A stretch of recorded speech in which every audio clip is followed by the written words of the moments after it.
Why 40,000 cancer patients are suing Johnson & Johnson.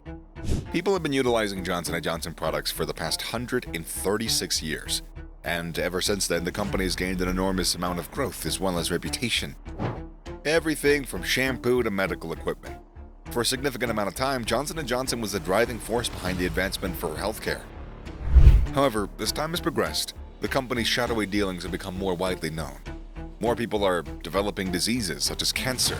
Lawsuits have been filed against the company. And after 136 years, this once immovable giant is now starting to crumble. Chapter 1. The Beginning. Johnson & Johnson was established in New Brunswick, New Jersey, United States in 1886 by three brothers, Robert Wood Johnson, James Wood Johnson, and Edward Mead Johnson. After hearing antiseptic advocate Joseph Lister give a speech in 1885, the Johnson brothers reportedly got the idea to start the company so that they could make a line of ready-to-use surgical dressings. The company was founded by Robert Wood Johnson and would go on to become its first president. The firm was incorporated in 1887, and the Johnsons spent much of the 19th century advocating for cleaner public spaces. A year later, J&J made the first commercial aid kits. These kits were made to help railroad workers, but they quickly became the standard way to treat injuries. In 1894, maternity kits were sold, which was part of the J&J's business with babies. These kits had the aim of making childbirth safer for mothers and babies. This was also the first year that Johnson's baby powder went on sale, and it did very well.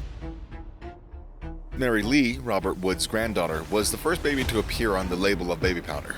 And that's just where things get more complicated. Chapter 2. Demolition. Questions about the powder's safety for adults started popping up. Researchers have hypothesized that ovarian inflammation caused by talc particulates migrating from the genital area could increase the risk of developing ovarian cancer. Ovarian cancer rates were found to be higher in women who used perineal powder, according to several epidemiological studies. However, the case control methodology used in these studies has some limitations when it comes to accurately gauge exposure. There was no link between using the perineal powder and ovarian cancer in cohort studies, but a more reliable but still limited research design. The International Agency for Research on Cancer determined in 2006 that there wasn't enough evidence to determine whether the talc alone caused cancer. But due to this level of uncertainty, why did a jury deliver a $4.69 billion fine to Johnson & Johnson? At least, the verdict had very little to do with whether talc caused ovarian cancer. So the women who used talcum powder and developed ovarian cancer were suing J&J not for the possibility that talc caused the cancer, but for the possibility that the talc in Johnson's baby powder was contaminated with asbestos, an established carcinogen. Talc and asbestos are silicates that naturally occur together, and talc can be contaminated with asbestos due to the presence of asbestos or in underground talc deposits. Recognizing the risk of contamination, the trade association representing the cosmetic and personal care products industry issued voluntary guidelines in the mid-1970s, stating that all talc used in cosmetic products in the United States should be free of detectable amounts of asbestos. Chapter 3. Reality. According to December 2018 investigation, J&J was aware for decades that its baby powder could contain asbestos specks.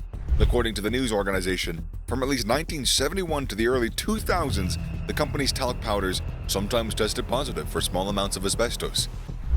And that company executives, mine managers, scientists, doctors, and lawyers fretted over the problem and how to address it while failing to disclose it to the regulators or the public.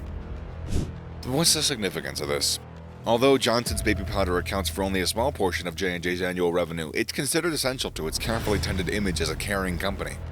Johnson's baby powder became a symbol of public trust, indicating that J&J was synonymous with comfort and safety. And if the report is true, the public's trust in J&J will be shattered. If years of public trust are based on a lie, people are going to react predictably and justifiably with rage. In their jury presentation, did the plaintiffs mention the possibility of betrayal? I'm not sure, but if they did, the case could have been very compelling. For the record, J&J questions the validity of the tests that suggested asbestos contamination. They deny withholding evidence from regulatory agencies. However, they add that even if their baby powder did contain asbestos, it was too small to cause any health problems. Regardless of its validity, this statement misses the point. The general public doesn't want to decide what level of asbestos is considered safe. People just want to know that large corporations aren't deceiving the public in order to increase profits. Chapter 4. False bankruptcy move. A federal judge in New Jersey approved Johnson & Johnson's controversial bankruptcy plan involving thousands of talc-related lawsuits, much to the chagrin of plaintiff attorneys across the country. This strategy enables Johnson & Johnson to separate its assets from its liabilities, transferring over 38,000 claims to a newly formed entity called LTL Management LLC, which has filed for bankruptcy protection. The lawsuits are centered on asbestos-contaminated talc and includes mesothelioma cancer claims. The vast majority are related to ovarian cancer. The United States bankruptcy judge, Michael B. Kaplan, approved the plan on February 25th, rejecting an appeal by committee of personal injury attorneys who had asked the court to prevent the J&J subsidiary from being filed. Chapter 5. Final Strategy. The Johnson & Johnson lawyer was grilled about the company's use of a contentious bankruptcy maneuver that puts tens of thousands of Johnson's baby powder lawsuits on hold. During the hearing, a three-judge panel from the United States Court of Appeals for the Third Circuit in Philadelphia questioned whether J&J used the legal maneuver to gain a litigation advantage over the approximately 40,000 cancer patients who've sued the company. The majority of these cases filed were by women. They claimed that asbestos in Johnson's famous talc baby powder caused their mesothelioma or ovarian cancer. J&J announced last month that it would discontinue global sales of talc baby powder. However, the company has denied that they did anything wrong. The company's attorney, Neil Katyal, stated that the Texas two-step bankruptcy move would benefit victims by resulting in a faster settlement worth up to $61 billion. Katyal admitted that a big company that makes a lot of money is trying to avoid liability in some way. However, he stated that allowing the flood of thousands of lawsuits related to the baby powder to play out in civil courts would result in legal chaos and a reduction of the amount of money available to claimants. Chapter 6. This company's bankruptcy strategy could serve as a model for other businesses.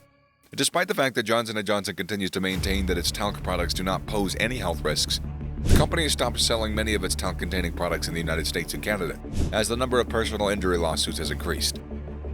J&J stated that erroneous information was to blame for all the holdup. There's going to be further discussion and negotiation regarding the specifics of the bankruptcy filing. Johnson & Johnson has stated that it set aside $2 billion to settle talc claims. However, this number is subject to a significant change in the upcoming weeks. It's anticipated that the claimants will be forced to accept lower settlements than they previously would have in order to avoid any excessive payouts as a result of bankruptcy filing. According to attorney Joe Lahav, an on-site legal advisor at the Mesothelioma Center, it's very disappointing when huge corporations with massive profits can abuse the bankruptcy system to avoid liability for harming Americans with dangerous products like asbestos. All this latest decision does is allow corporate fat cats to keep even more money in their pockets and out of the hands of innocent people they've harmed. Which is a translation of the phrase, all this latest decision does. Attorneys are now concerned that this most recent ruling may serve as a model for profitable businesses that may choose to file for bankruptcy protection in the future to take better advantage of Chapter 11 and safeguard valuable business assets. And that's the end of the video. If you did enjoy the video, do give it a thumbs up and hit that subscribe button too. Thanks for watching, man.